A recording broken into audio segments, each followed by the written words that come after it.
Hello vinyl community, this is Sean with another video.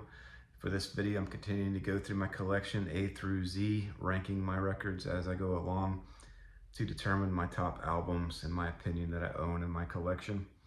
And so I'm currently midway through the B section and I'll just go ahead and get started. I hope everyone's having a good Sunday.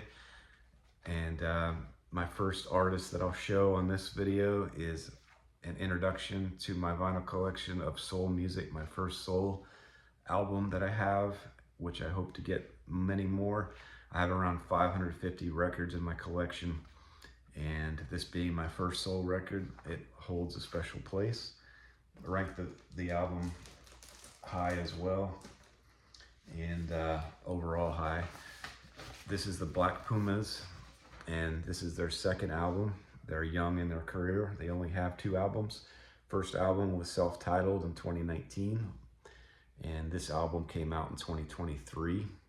And 2019, Black Pumas was nominated Best New Artist at the Grammys during that year. The song Colors was their runaway hit off that one, which is my favorite Black Pumas song, just a classic. And then this one comes close with the song, their first song on the album, I feel, comes close to being as good a song as that, and that's the song called More Than a Love Song off this one. Very, very great song. Also, other good songs from this one are Rock and Roll, the last song on the album, and Angel. Those would be second tier for me on this record. And then third tier, but also excellent, is Chronicles of a Diamond, the self-titled, Mrs. Postman, and Gemini's Son. Great songs, making this album ranked very high in my rankings. Won't be in my top 100, I'm sure, but kind of brought down by a few of the weaker tracks on this one, most notably Hello. For some reason, that Hello song just doesn't connect with me. If I would hear that on the radio, for instance, I might skip it to something else, which I use that as a barometer on my rankings. So anything that falls in that category, I just tend to rank lower, so I don't overinflate the estimation of my gradings, if that makes sense. So that's Black Pumas, Chronicles of a Diamond. I have I'll show you the variant that I have. It comes in a number of color variants. So the one I have is this really an odd color. Anybody know what color I can classify that as? And then it's got the red stripes, which is nice. So that's the variant that I have. Not too bad. And a good picture of them is on the sleeve also. I'll show that. There's the Black Pumas there.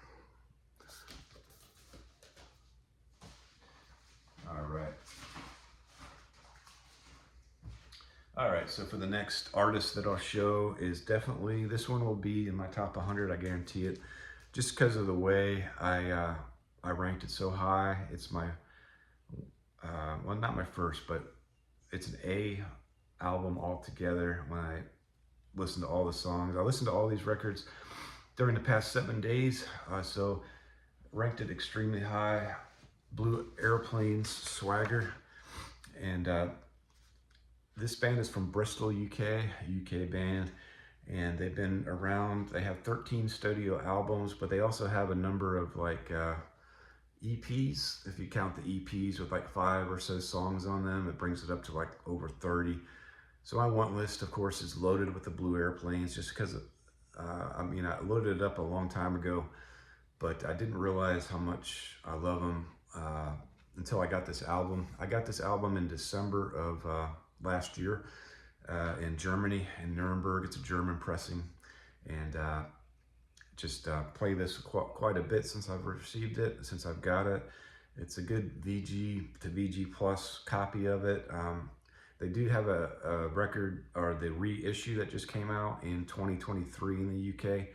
I think it's 2023, it might be 2022, but they added a bonus disc. So would like to get that one also, but this one works for now.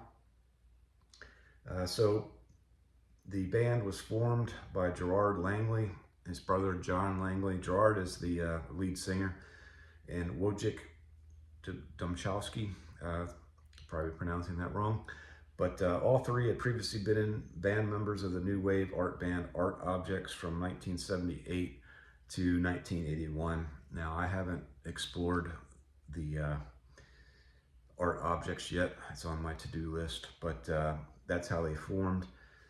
On the website of Blue Aeroplanes, they also had band members that joined them later. They're kind of like the Water Boys, where they had the only constant is probably the lead singer, Gerard Langley. I'm not sure if John Langley was with them for the whole time, but I think it's just Gerard as the constant for this band. But Angelo Bruscini just passed away from cancer. He's a great guitarist for them, and so very sad note when researching this album. So the Blue Aeroplanes toured, my favorite band, REM, toured with REM in 1990.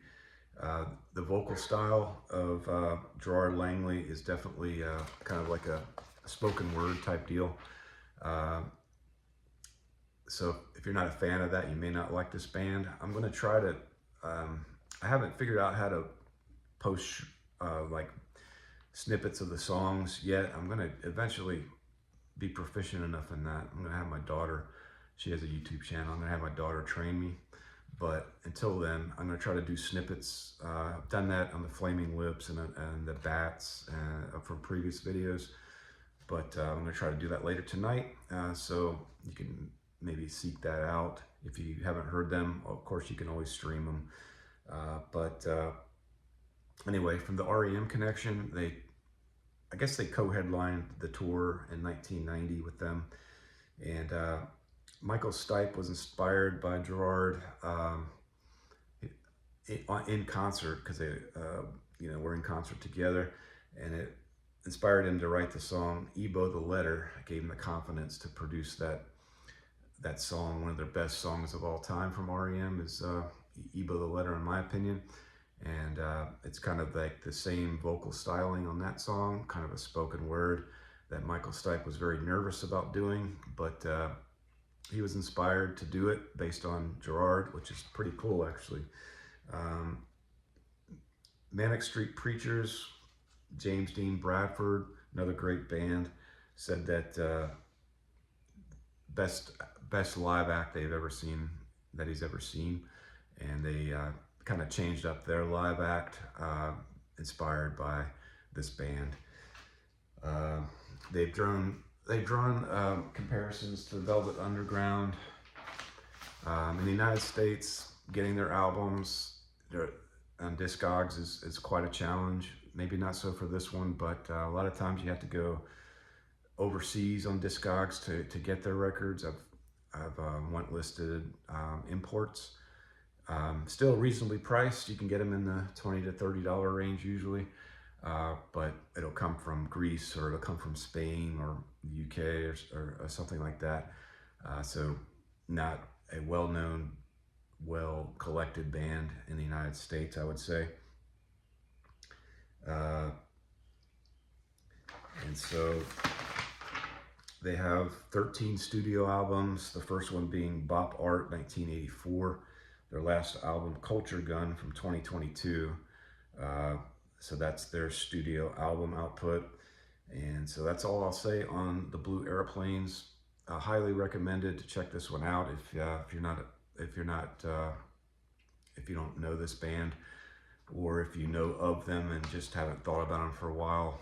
This is, especially since they have a affordable reissue double album that's available, I would consider going ahead and purchasing this if you're a fan of alternative, fan of the genre, and if you snippet their songs, if you can tolerate the vocal stylings of Gerard, this is a great one to have.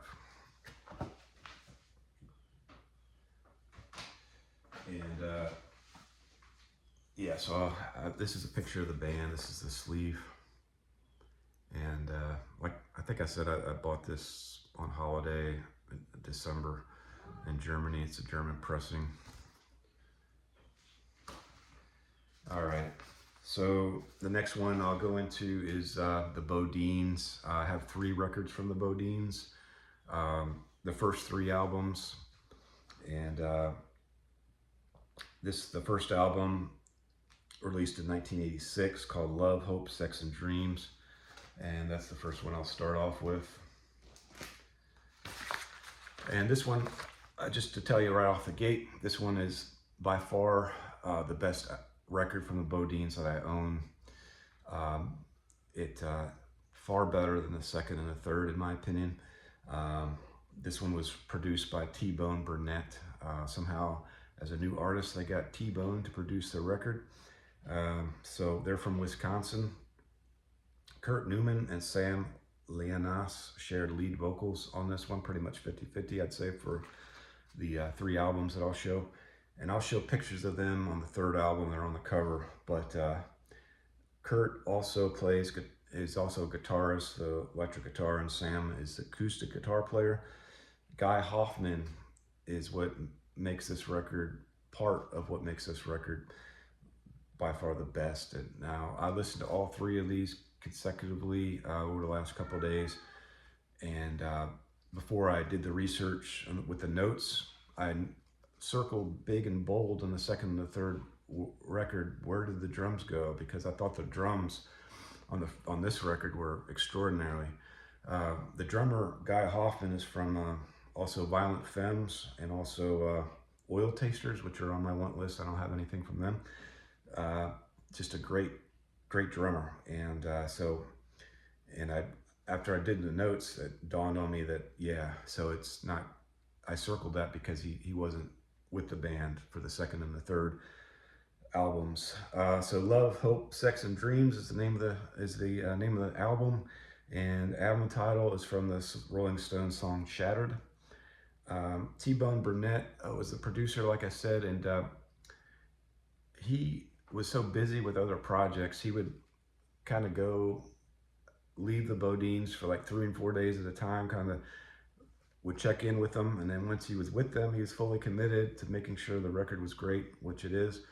But the production costs were very high because the Bodeans kept, as a young band with not much money, they kept waiting for T-Bone, hey, get back here, you're needed. But they felt rushed, but they were happy with the result, obviously. So that's the story behind this record here. And let's see, this one reached 115 on the top 200 album chart for Billboard, and labeled as alternative. Discogs says they're pop rock, which is ridiculous.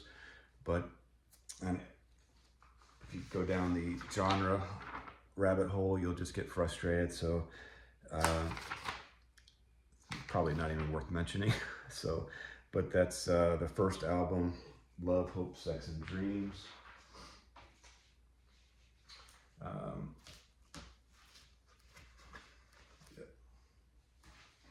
Okay, and during that same period of this record, of the record I just shown, they contributed to this fine record from Robbie Robertson. They sang on the song Somewhere Down the Crazy River, which is probably the best song on this album. So they contributed vocally to this great album from Robbie Robertson. And on another song as well, which I'm drawing a blank on what song that was, but I just wanted to include that in this video also. Okay, the second record, 1987. By the way, you can buy on Discogs, you can buy a great copy of that, VG plus minimum with shipping from Discogs for $10 or so. Same with this one. This one's actually maybe around $8 or $9 with shipping. This particular copy is a gold stamp promo, which I think adds absolutely zero value. But everybody in the VC likes to say, I got a gold stamp promo. So I'm happy to have it as well, and I'm happy to point it out. And but this one is called Outside Looking In, 1987, produced by Jerry Harrison of the Talking Heads. It's supposed to be Mike Campbell, but he wanted to take the band in the direction the Bodeans didn't want to go on, which is the kind of the classic Tom Petty early career stuff. That's the direction he wanted to take the Bodeans. They were considered roots rock on the first album, so he wanted to continue that roots rock and go combining that with the classic rock. And the Bodeans wanted to go more of an 80s direction. And I just wonder what their career would have been if they would have went with Mike. But Hoffman, like I say, the drummer left the band, and the session drummer for this entire album was Rick Jagger. This album was not reviewed very kindly, but got up to 86 in the top 200 Billboard charts based on their great reputation on the first album. Great songs on this one, however. I do like two really strong songs on this one are the Only Love, which was the hit off this one, and Dreams, the first song on the album. I ranked really high. But honestly, there's a lot of songs that I ranked in the, if I heard it on the radio, I'd skip category. And so the overall score is much lower than their debut album. And again, this is this is Outside Looking In from 1987. All right, so that takes us to the Bodeans' Home. Okay, let me take this out of the sleeve. All right, so like I said, on the first album that I shown, this is the picture of the lead singers. This is Sam, this is Kurt. And like I say, they split up the lead singing 50-50. I don't like one better than the other. I just think they're both very good. These guys added keyboardist Michael Ramos to their lineup for this album, recruited Kenny Arnoff for drums. 22 songs were recorded. Extra stuff was released on a Rarities collection later in their career that they put out. And I think that's what that's called, Leftover Rarities collection, I want to say. But this one was 1989 produced in. This one scored slightly ahead of the last record I showed, but not by much. It's in the same type vein. I say they went into a different direction, don't like it nearly as much. Songs I ranked high on this one are Far Away From My Heart. This is my only A song on that, and it's a really great song. Lead singer on that is Sam. Also great on this one is Brand New. And those are the only top tier songs that I have on this one that I ranked. My want list for the Bodeans is Black and White from 1991, Go Slow Down, 1993. And that actually, Go Slow Down, is actually a critically acclaimed album. So that's a high one on my want list. So that one, and then also Joe Dirt Car was a live 2 CD in 1995. Blend 1996, Resolution 2004, Still in 2008, and Mr. Sad Clown 2010. After the latest 2020, and the latest is the 2022 release of For the Last Time, the numeral 4, then The Last Time. And so Sam, he left the band in 2011, so I don't have it as a priority to pick up anything after Sam left, but nevertheless, it's on my want list to collect their discography. But Sam in 2011 failed to show up for 2 Colorado shows, and he quit the band by text, so that's pretty strange. And then he left due to differences of opinion that have been going on for years, according to Kirk Newman.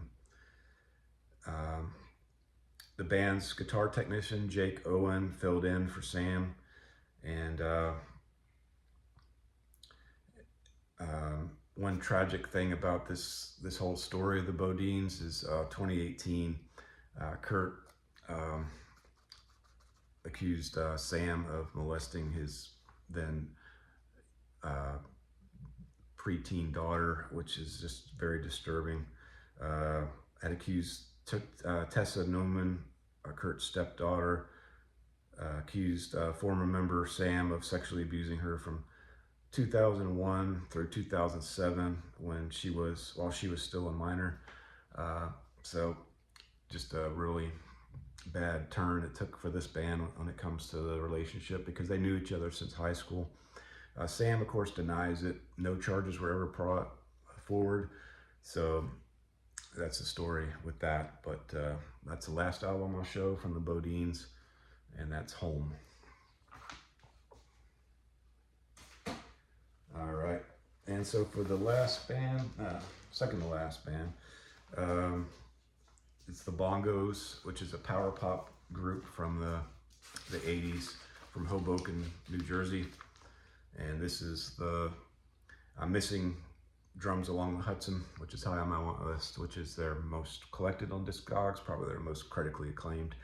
But this one's an EP, and it's Numbers with Wings from the Bongos. And so the lead singer of this one is Richard Barone, and he's accompanied by James Mastro, Rob Norris, and Frank Giannani. Major part of the Hoboken indie pop community. I'm going to look up who the other indie pop community is in Hoboken. Be interesting to know. College radio favorites, made the leap to national recognition of the advent of MTV. Breakthrough song Number with Wings, which is right here, garnered the group a major cult following, was nominated at the first MTV Video Music Awards. Instrumental in the advancement of alternative rock movement. And that's the Bongos. So I rated this as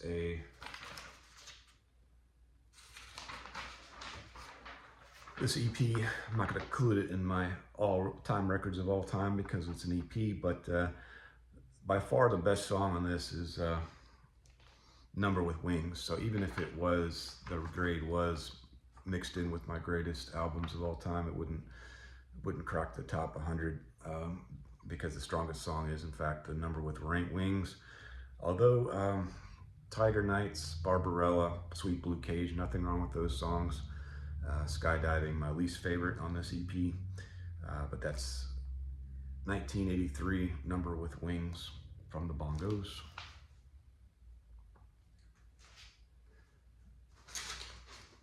All right, and then the only other record I have from the Bongos is 1985 Beat Hotel, and nothing wrong with this album, certainly. Very, very good album. Pretty cool cover there with the artwork.